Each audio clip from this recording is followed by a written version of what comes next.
Mu bisanzwe leta y'u Burundi dusanzwe tuzi ko ikintu cyo kwitaho abanyagihugu kibagora cyane, nicyo gituma twebwe tuvuga ko atagitangaje kubona abarundikazi babandanya guhura n'amabi muri ako kazi, kandi byitwa ko igihugu cyabo cagiranye amasezerano n'ivyo bihugu baja gukoreramo.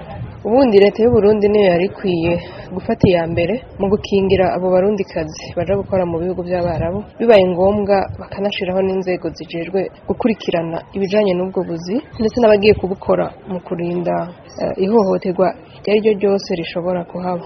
Hama na ambasade z'u Burundi muri ivyo bihugu zikabitaho, n'imiburiburi ambasade ikamenya ngo hari igitigiri kingana uko c'abarundikazi baje gukorera muri Oman canke muri Arabia Saudite, bakaba bafise amakuru akwiye kuri abo bakozi, ariko kandi izo ambasade zigashiraho uburyo bworoshe abo bakozi bashobora kubatabaza.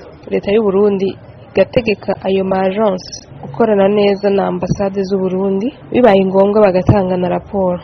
Nobwira abo badamu n'abakobwa baja gukorera muri ivyo bihugu boba barahohotewe bagakubitwa bakibwa imishahara yabo, bogerageza bakitura umugwi w'igihugu ujejwe agateka na muntu CNDH, kandi CNDH nayo yogerageza igakurikirana iki kibazo, kuko ntabwo ari bishasha, si n'ikibazo kiraba Burundi gusa. Ibi ni ibintu vyamye bivugwa kuva kera.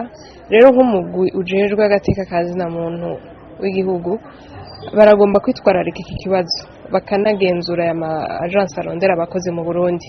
Icanyuma novuga ni nko guhanura abarundikazi baja gukorera muri ivyo bihugu by'Abarabu, baba maze igihe canke abashasha, ko bogerageza bakaja hamwe bagashiraho nk'ishira hamwe canke umugwi wabo bwite, aho bahurira kugira bashobore kwitanaho, abafise ama experience bakayasangiza abandi, bagahanurana uko bagomba kwigenza na cane cane muri ubwo buzi, ariko kandi bakanafashanya bakamenya n'ingorane z'umwe, bibaye ngombwa bagatabarizanya.